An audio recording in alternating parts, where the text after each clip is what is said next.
This clip is brought to you by SaveWithConrad.com.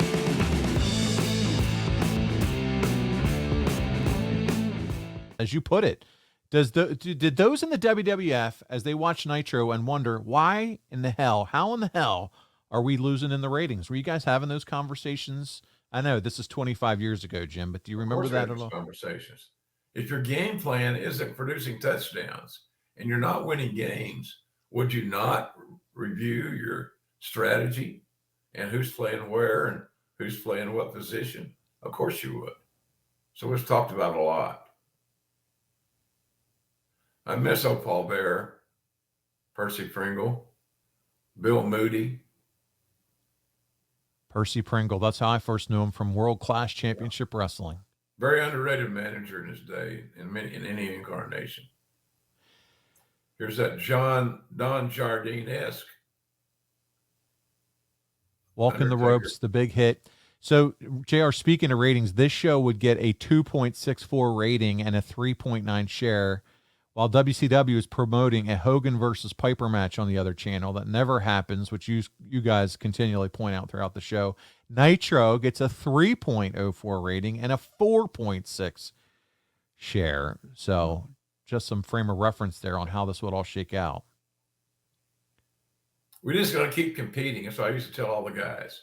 Go out and bust your ass. Play hard. So now the cast starts to be enlarged here. We go to commercial. They're doing some highlight reels.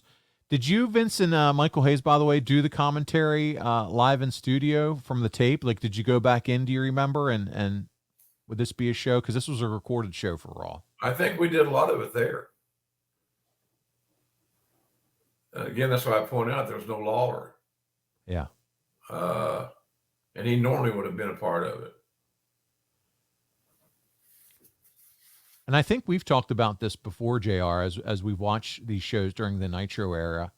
I know Howard Finkel was a guy that kind of kept an eye on WCW and watched a lot of what was going on. Would all of you also be paying attention to Nitro during these shows? If this was a tape show, would you watch a little bit of Nitro on a live Monday night? Didn't care what they were doing. Okay.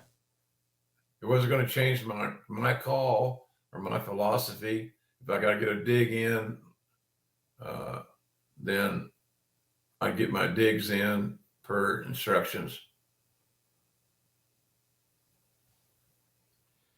So Bret Hart, by the way, wrote this in the Calgary Sun at the time, and I have to bring it up to you because I want to hear. Simmons pulling on Ahmed's tights. Oh, yeah. He's got a wedgie. We're seeing a lot of butt cheek there. That was Simmons has been, I'm doing it because I can.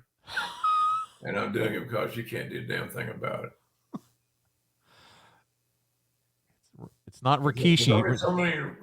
There's only so much room for a whole bunch of bull of the woods.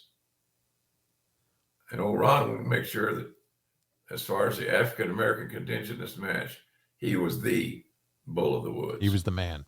Hey, it's Conrad Thompson. Thanks for checking out the podcast here on YouTube. Be sure to hit the subscribe button and the notifications bell so you get a notice anytime we upload some new content. And go save yourself some money right now. If you're in a 30-year loan or you have credit card debt, it's not a matter of if I can save you money. It's a matter of how much. Find out right now for free at SaveWithConrad.com.